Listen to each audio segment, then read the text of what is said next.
Hello, là, bonjour, bonsoir, en bref. Salut mes petits cocos et bienvenue à tous les nouveaux, les petits nouveaux, les petits arrivants, les petits derniers qui découvrent ma chaîne, et ben du coup sur ma chaîne.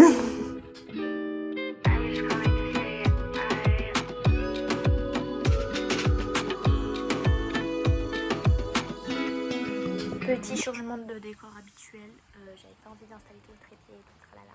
J'ai envie de tourner ça rapidement et je sais pas pourquoi quand je me mets en mode fauteuil, je me mets à me battre dans tous les sens et ça fait que je finis avec 2 heures de montage comme la dernière fois. Je parle 2 heures de vidéo à monter, ça prend pas 2 heures à monter, ce serait trop cool si ça me mettait que 2 heures à monter. Mais justement, on va éviter de faire durer ça pendant des jours et des jours et des jours. Du coup, aujourd'hui, après cette dernière vidéo postée avec assez de retard, dû au manque de temps pour tourner, déjà de 1, puis pour télécharger la vidéo. Surtout de mon téléphone à mon ordi, j'ai eu plein de soucis pendant une semaine, ça n'a pas voulu, j'étais dans le mal, j'étais en mode ah ça va me mettre en retard sur mon programme, mais ça c'est pas grave encore, j'ai déjà pris du retard avec cet été. Mais non, le pire c'était de voir que ça commençait à durer sur 2-3 semaines. Donc au bout d'un moment j'ai réussi à m'en sortir et à trouver comment la mettre sur mon ordi, puis ensuite il a fallu numéro 3 monter et là je prévois en fait déjà ce tournage là alors que j'ai même pas fini le montage ni du coup posté la vidéo sur mon bilan et ma pile à lire de septembre, alors que bah du coup là quand je filme on est le 18, 19, je ne sais plus, on est en tout cas bien un petit peu plus de la moitié du mois d'octobre, donc c'est super.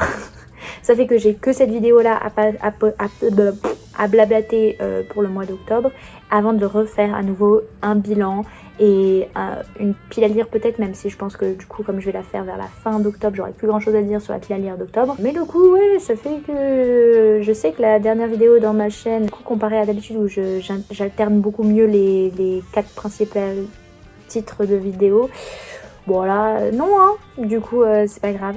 On continue à faire du contenu tant qu'on peut, c'est comme ça s'appelle être étudiante, ça s'appelle être galérienne. C'est une autre vidéo où je compte vous présenter 3 autres types de séries littéraires que j'ai adorées, qui sont donc parmi mes favorites, que j'ai fini, qui m'ont soit plutôt marqué, soit énormément plu. Et du coup ça fait que je vous les recommande aujourd'hui. Bref, ne perdons pas plus de temps. Je vais commencer par vous parler de la série qui s'appelle Les Étoiles de Noces Head. Ça a été écrit par Sophie Jomain. C'est donc une série entre guillemets francophone, puisque l'auteur est francophone, mais ça se passe en Écosse. Le personnage principal est peut-être française, mais bon, toute l'histoire se passe en Écosse. Elle vit littéralement en Écosse, elle étudie en Écosse à partir de ce tome 1, donc voilà, c'est écossais quoi. De mémoire, c'est plutôt bien cliché, souvent d'ailleurs comparé avec Twilight. Mais moi je préfère, hein, largement. Je vous rappelle que Twilight c'est dans ma vidéo des séries qui sont surcotées. Twilight j'ai pas tant kiffé que ça en fait avec le recul, les romans. Je regardais bien sûr les films. Et heureusement qu'il y avait les derniers qui étaient un petit peu plus intéressants. Mais en soi, même moi, genre je regardais parce que tout le monde en parlait, mais sans plus. Là, bah du coup je comprends d'où vient la comparaison avec Twilight. Mais bon, c'est la version améliorée quoi pour moi de Twilight en niveau roman. Il n'y a pas de vampire déjà, de 1, à proprement parler en tout cas. Je ne m'étends pas plus là-dessus, c'est peut-être des spoils. Mais en tout cas, ça se concentre beaucoup sur les licans, donc les loups-garous. Donc pour tous celles qui étaient Team Jacob, voilà, on a une autre série qui peuvent nous satisfaire un peu plus. Non mais en fait, avec le temps, je suis ni Team Jacob ni Team Edward, mais vous avez compris quoi. Si j'avais dû choisir, à l'époque, j'étais plutôt vers Taylor Lautner, quoi. donc Le tome 1 de cette série est plutôt sympa. Quoique rien de bien marquant dedans, c'est à partir du 2, je crois, qu'on prenait en fait des directions qui me plaisaient un peu plus. Et les 2 derniers tomes, je crois, surtout, sont mes mes préférés. Surtout le dernier en fait. C'est fou, hein, mais souvent c'est comme ça dans les séries. C'est le dernier qui me plaît à plus parce que déjà il y a le sentiment de on va bientôt leur dire au revoir au personnage, et en plus parce que justement c'est là où toutes les intrigues se mélangent et c'est le pic de l'action, vous voyez, donc forcément. Parce qu'en fait il y a plein d'histoires avec les personnages secondaires, des romances, mais pas que, des alliances, l'évolution des relations, enfin bref, c'est là que tu vois tout et que c'est trop bien. Ça m'a bien plu et ça m'est bien resté en tête d'ailleurs, surtout une scène qui concerne... Ah si, il y a une scène du personnage principal avec du coup son amoureux.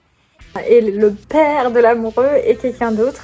J'ai une scène qui est... en gros, je me rappelle que c'est un couple qui arrive qu'à la fin, c'est qu'un duo qui arrive qu'à la toute fin des romans, mais j'étais à fond derrière et dès qu'il y a eu, j'étais en mode waouh. Girl. Donc il s'agit d'un urban fantasy, donc fantaisie urbaine si on traduit, et donc d'un beat lit, comme j'en ai déjà parlé dans ma dernière vidéo. C'est donc une romance interdite. Il y a des secrets, des mystères, même si du coup je vous ai un peu dit quel genre de mystère ça peut être, mais vous n'êtes pas au courant de tout encore, ça va, parce que moi-même j'ai un peu oublié. Tout ça, hein. Il n'y a pas d'épices, je précise. C'est un livre très innocent, c'est du young adult, parce que je crois qu'ils vont à l'université, parce qu'elle vient de quitter le lycée, et elle vient d'avoir son bac ou un truc comme ça. Mais je vais recommencer avec le mais. Non. Et c'est pas du young adult moderne smut, c'est du young adult door closed, ça s'appelle je crois. Quand c'est derrière les portes fermées que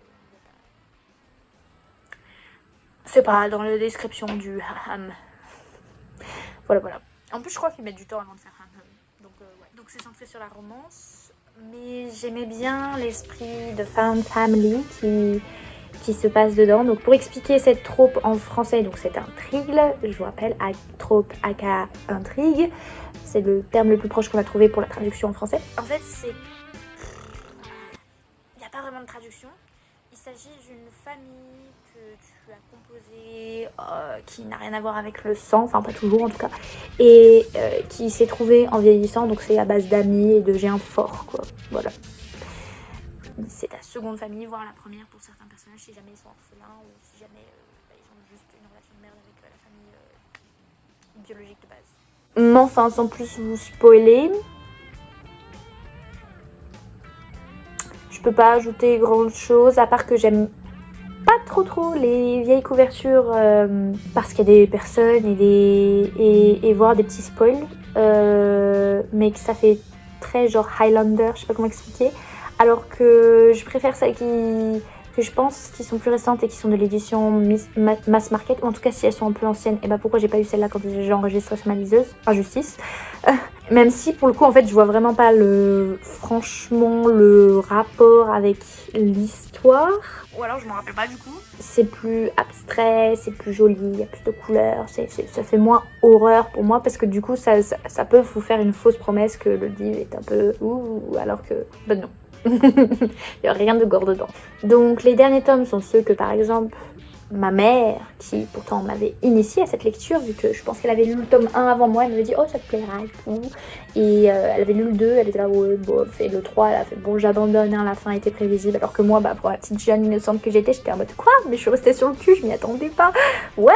Comment ça prévisible? Bon voilà, je connaissais pas assez de clichés peut-être, j'admets. Avec le coup maintenant en y réfléchissant, oui c'est un peu cliché, mais... Oh, je vais arrêter avec le mais. Cependant, ça avait quand même su me plaire. C'était un cliffhanger que, ouf, je me rappelle encore. Donc, c'est pour vous dire à quel point ça m'avait marqué. Et ça a créé des tensions, vous voyez. C'était pas mal niveau... pas que romance, mais à la fois ça frustre, à la fois c'était... Bon, voilà, ça joue avec nos émotions. Peut-être que vous aussi vous trouverez ça cliché comparé à la moi collégienne de l'époque, mais n'est-ce pas là justement ce qui peut faire du bien de temps à autre? Non, vous inquiétez pas, je suis pas du tout en train de chercher à me justifier de pourquoi je vous recommande cette série de 5 tomes. Le premier nommé Vertige, sorti en 2010, même si je vois pas le lien du coup du titre avec l'histoire. Tandis que le deuxième s'intitule Rivalité avec un S. Et vous comprendrez comme moi cette fois pourquoi ça s'appelle comme ça, si vous lisez jusque là. Le troisième tome est Accomplissement. Donc encore une fois le titre là de mémoire, mais bon la mémoire est un peu biaisée. Je ne vois pas trop ce que c'est, à part peut-être le sentiment qu'on a quand on atteint la fin et qu'on est en mode ouh la suite va être pas mal. Ouh là là. Et donc les deux derniers tomes, donc le tome 4 et le tome 5, en fait ils s'appellent tous les deux Origines, c'est juste qu'il y en a un c'est partie 1, l'autre c'est partie 2, voilà, ça a été divisé. L'histoire se suit assez de l'un à l'autre. Et celui-là, ce dernier tome, du coup, il a été publié en 2014. Et non, du coup, comme je disais au début de ma phrase, avant de m'étendre sur tous les titres et toutes les dates et tout le tralala de ces tomes. Moi, c'est pas mon genre, voyons. C'est pas comme si j'étais en train d'essayer de devenir booktubeuse et de vous parler de tout ce qui me plaît et de me justifier si jamais genre, c'est un truc qui vous a absolument pas plu. Parce que, voilà, il faut que vous aimiez ce que je propose tout de même. Bien, on va passer à la deuxième série, hein. On va s'étendre. Alors, elle est plutôt connue et ancienne aussi. Il s'agit de la série donc de Luxe par Jennifer L. Armentrout. Donc si vous regardez toutes mes vidéos, vous saurez que j'ai lu une série young adulte, épicée, moderne, de romances universitaires et vers les derniers tomes avec quelques touches de mystère, de suspense et de peut-être thriller, mais de jump scare, but not real jump scare, que j'appelle Je, qui a été écrit par cette même autrice. Bref, si j'avais ajouté cette série-là dans ma pile à lire récemment, c'était parce que je connaissais déjà l'écriture dans un autre genre de romance littéraire de l'autrice depuis le collège et que j'avais été en fait très satisfaite de son travail. Du coup, jusque-là, j'étais curieuse de voir si dans un autre genre, l'autrice saurait aussi satisfaire mon goût du bisou bisou et du gna gna et du et en plus là comme j'ai grandi c'est approprié pour moi la lecture, alors que ce que j'ai lu là et ce dont je vais vous parler, c'était, je crois pas qu'il y ait d'épices parce que je m'en rappelle pas et que du coup c'était bon pour mon âge, ça m'allait très bien, qu'il n'y ait pas forcément du c'est quoi ce bruitage du olé olé. Donc pour cette série-ci, Luxe, ce sont donc encore des romances paranormales. C'est comparé à la première série, on reste dans le thème. Bien que ce ne soit pas de la beat lit à proprement parler, puisqu'il n'y a personne qui a... personne n'a de petits crocs dans l'histoire. Ça rentre bizarrement aussi apparemment dans la catégorie urban fantasy et de fantastique tout court, selon Goodreads, même si plutôt que d'être concerné par des créatures magiques ou des types de surhumains qui sont là depuis les anciens contes, on parle plutôt de trucs souvent considérés comme futuristiques et qui sont souvent dans les trucs un peu dystopiques et qui pour moi vaut l'appellation science-fiction, même si du coup dans ce livre-là c'est pas du tout futuristique vu que ça se passe dans le monde moderne, voire même du coup passé puisque c'était dans les années 2010. Il s'agit donc d'extraterrestres. Donc pareil que la première série, c'est une nouvelle dans le coin. Elle fait la rencontre de ce personnage masculin aux beaux yeux verts avec une attitude un peu de façade mystérieuse, tout ça. Et boum, plus tard, concours de circonstances inattendues, il a des capacités surhumaines. C'est pas très normal tout ça. Et ce qui fait que le monsieur, du coup, se retrouve dans l'obligation de révéler son plus sombre secret que la protagoniste ne voit même pas venir parce que elle est un peu idiote. Ou alors parce que nous, en tant que lecteurs, on est un peu prévenus de quel genre de romance on est en train de lire. Non, ce n'est pas une bête poilue. Il a des pouvoir, disons, parce que lui-même n'est pas très humain. C'est donc, surprise surprise, un alien, comme je vous ai déjà un peu dit avant. Et du coup, le tome 1 qui s'appelle Obsidienne, eh bien. Mais le tome 2 qui s'appelle Onyx, je crois qu'il était un peu long, mais ça a commencé à introduire des trucs interesting, intéressant. Puis la suite avec les 2 prochains tomes, Opale et Origine, où il y a beaucoup plus d'action et que prétendre être des ados dans un lycée qui doivent cacher leurs trucs, leur nature et leur amour, voilà, on a un peu dépassé ce stade-là. Là, il se passe des trucs avec le gouvernement et ça envoie du lourd. Je ne suis pas sûre, ceci dit, d'avoir lu le 5e tome. Je l'ai validé sur Goodreads en tant que livre lu, parce que je crois que j'avais vérifié sur ma liseuse si j'avais le 5e tome. Mais enfin, si c'est le cas, je me souviens pas. Il s'appelle Opposition. Parce que si j'ai lu ce dernier livre, en tout cas, c'est plus lointain dans ma mémoire et dans mes souvenirs. Donc la fin est à nouveau un mystère pour moi, donc moi je vais pas vous spoiler ceci. Et si je me remettais à le lire maintenant, je pense que je m'y remettrai à partir du 2e tome, voire même du premier. Il n'y a pas grand chose que je me rappelle du premier, je suis juste déjà au courant du principal plot twist. Donc j'ai plein de passages marquants en tête et je crois bien que ça peut toujours me plaire. Même si du coup la hype de l'époque où ça sortait, donc de 2012 à 2014, est bien passée. Je n'ai lu aucune des nouvelles de cette série entre. Et j'ai découvert seulement cette année qu'un roman spin-off est sorti en 2013, oui, qui porte sur je ne sais quoi, parce que du coup j'ai pas voulu regarder le résumé, je me suis juste ajoutée à ma pile à lire et maintenant je suis curieuse de voir ce que ça va donner. Et vu que l'histoire est loin de ma mémoire, ce qui fait que je me rappelle que de 3 ou 4 personnages secondaires, je n'ai aucune idée sur lequel d'entre eux ça peut porter, si même ça porte sur eux. Ce livre-là, il s'appelle Obsession. Et il y a carrément eu aussi ce qui reste pour l'instant une trilogie qui est reliée donc à la série principale depuis 2018 et avec pour premier tome le titre The Darkest Star ou Étoile Noire en version française et même une nouvelle avant intitulée Light the First Time, traduite en édition française par Comme la première fois. Pas bien compliqué à traduire. Hein. Le deuxième de cette série spin-off a un autre beau titre anglais, The Burning Shadow, et qui a été traduit en français par La Flamme Obscure. Donc là, vous voyez, ça a complètement changé parce que Burning Shadow, c'est l'ombre brûlante. Ça veut dire la flamme obscure. On va savoir pourquoi, non. C'est plus poétique peut-être, je sais pas. Et pour le troisième tome, le titre en langue originale est The Brightest Night, devenue Nuit scintillante, et pas la plus scintillante, la plus brillante. Parce que Est, normalement, ça veut dire le plus. Mais là, ils l'ont pas mis en français.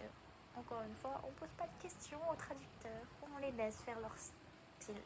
Ils vont donc tous les trois être ajoutés à ma pile à lire potentiellement avant longtemps, parce que du coup, c'est que récemment que je les ai trouvés, donc ça fait que je les ajoute que maintenant à la liste. Il y a plein d'autres projets qui me plaisent, mais en même temps je me rappelle plus de l'histoire de base, donc ça voudra dire qu'il faudra que je lise des petits résumés avant, parce que d'ici là j'aurais oublié. Aussi un peu bizarre le truc, mais l'autrice aurait sûrement annoncé et révélé un titre potentiel pour un 4e tome, parce que sur Goodreads il y est, sauf qu'il n'y a pas d'infos, il n'y a pas de couverture dispo, et ça fait quand même 3 ans que le dernier tome est sorti de cette saga spin-off. Donc je ne pense pas qu'elle mette autant de temps à écrire ce roman, je crois que c'est un projet abandonné. Mais bon, on verra bien s'il y a des changements. Donc les couvertures anglaises récentes en couleur avec des sortes d'ombres de feuilles, j'ai l'impression, de cette saga spin-off me plaisent un peu plus que celles où il y a des silhouettes et des gens. Parce que j'aime pas trop les gens en général, je trouve ça plus stylé quand c'est esthétique, vous voyez, plutôt que de mettre des gens, parce que comme ça on me laisse imaginer les gens, vous voyez ce que je veux dire. Je voulais déjà expliquer cette théorie des couvertures. Même qu'elles sont plus jolies que les versions françaises, parce que même si les couvertures françaises suivent du coup le style de la saga de base, enfin de la série originale que j'ai lue quand j'étais au collège, où justement c'était mieux en la couverture française plutôt que la couverture américaine ou anglaise ou enfin bref d'origine, parce que la couverture française c'était juste on mettait une pierre d'une certaine couleur avec un fond avec un motif, et donc ça rappelle un peu ça, le côté couleur associée à un tome. Tandis que dans les versions américaines, enfin la version originale de la couverture, c'est des gens, c'est le mannequin torse nu là, qui a un montage un peu pourri derrière lui, même son look et sa modification des couleurs ou quoi. Enfin, on voit que c'est les années 2010 niveau montage, peut-être même Paint, Photoshop, j'en sais rien. C'est pas ouf. Le seul truc qu'ils font mieux que nous les Américains niveau couverture, c'est qu'ils font de meilleures polices d'écriture pour des titres. Parce que je trouve que du coup pour les anciens livres français, il y a que le titre, la façon dont c'est écrit, on dirait que ça a été fait par exemple sur un PowerPoint ou j'en sais rien. Vous voyez ce que je veux dire ? Donc j'ai mes petites plaintes de ce côté-là aussi. Même si donc ce mannequin du coup de la version américaine a tendance, je pense, à faire beaucoup de poses et de couvertures pour les urban fantasy, parce que quand je l'ai reconnu sur la couverture du premier Psychangeling, je crois, ça m'a permis de donc découvrir cette autre série dont j'ai déjà parlé dans la vidéo numéro 2 de ce genre. Comme je vous ai dit, reste une de mes numéros favorites, j'ai hâte de pouvoir la finir. Je l'aurai un jour dans ma bibliothèque que vous ne voyez pas derrière moi pour une fois aujourd'hui, mais elle est là-bas, elle est par là-bas. Vous avez qu'à regarder mes autres vidéos, vous verrez à quoi elles ressemblent si vous savez pas de quoi je parle. Pour finir, je vais maintenant vous parler d'une duologie que j'appelle Ivy. Donc Ivy, pardon, si on fait la version française. Parce que maintenant j'appelle ça Ivy parce que j'en ai entendu parler par les booktubeuses et booktok anglophones américains. Seulement à l'époque, moi j'appelais ça Ivy hein, parce que je restais une française et donc je voyais le nom Ivy, je disais Ivy. C'est écrit par Amy Angel. Il s'agit donc d'une romance dystopique ou d'ado ou de très très jeunes adultes en tout cas, très jeunes et tout juste adultes, et avec pour principale intrigue un mariage arrangé entre le fils du gouverneur de cette sorte de cité qui est une des dernières espaces civils encore vivables de cette planète apparemment, ou du pays, je ne sais pas.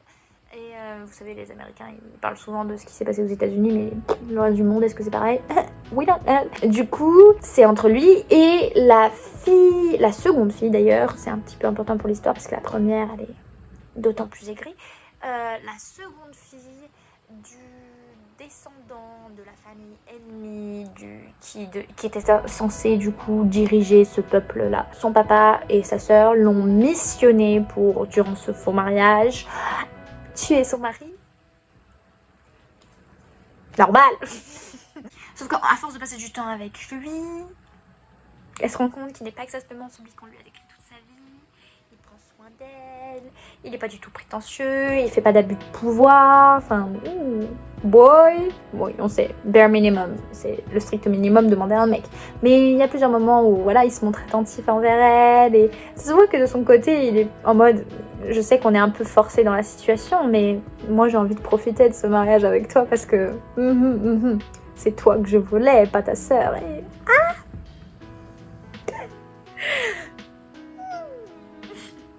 Ok, ça...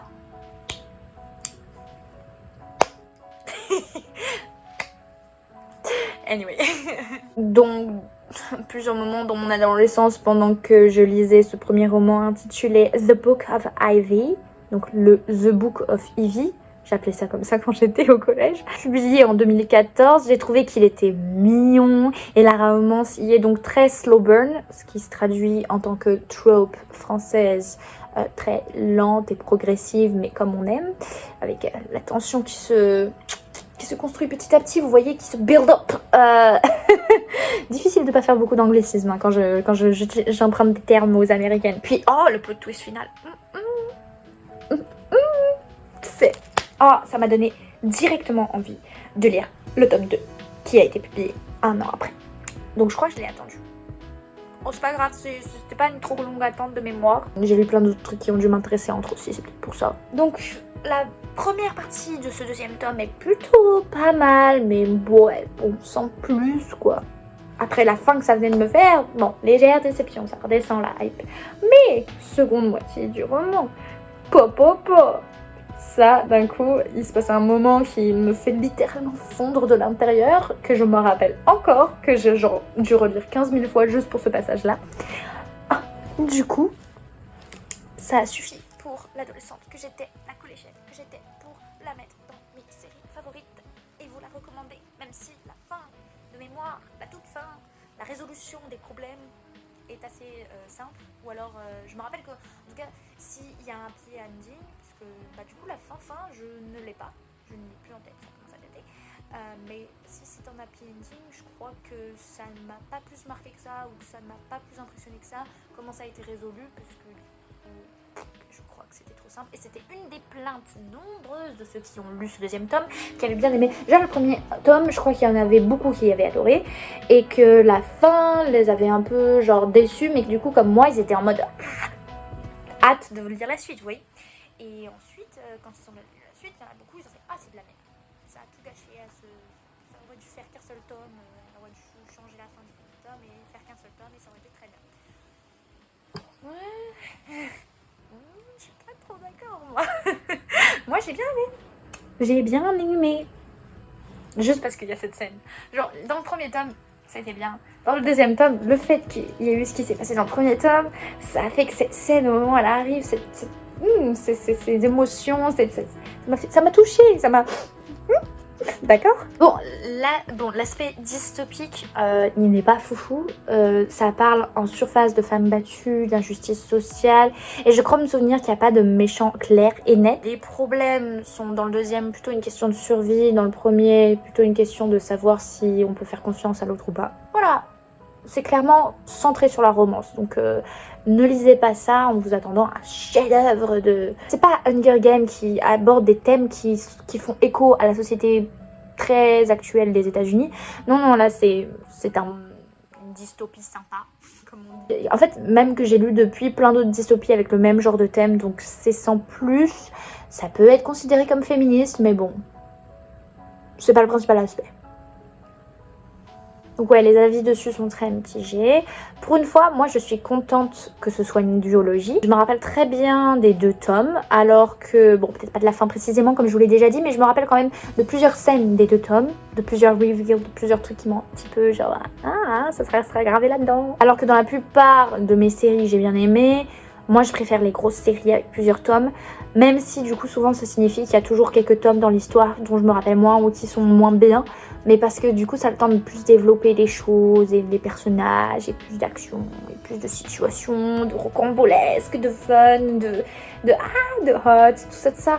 Non, là il n'y a même pas d'épices, je crois bien que je sais même plus s'ils font des choses. Je crois qu'ils le font que dans le 2. Et que du coup, on n'a pas les détails quand on lit. Donc voyez cette vidéo-là, je vous fais que des sans épices. Hein. Parce que j'étais au collège, je lisais pas tout le temps ça. Je me suis mise qu'à la fin. Et donc c'est peu avant que j'ai commencé à arrêter de lire complètement. Donc voilà.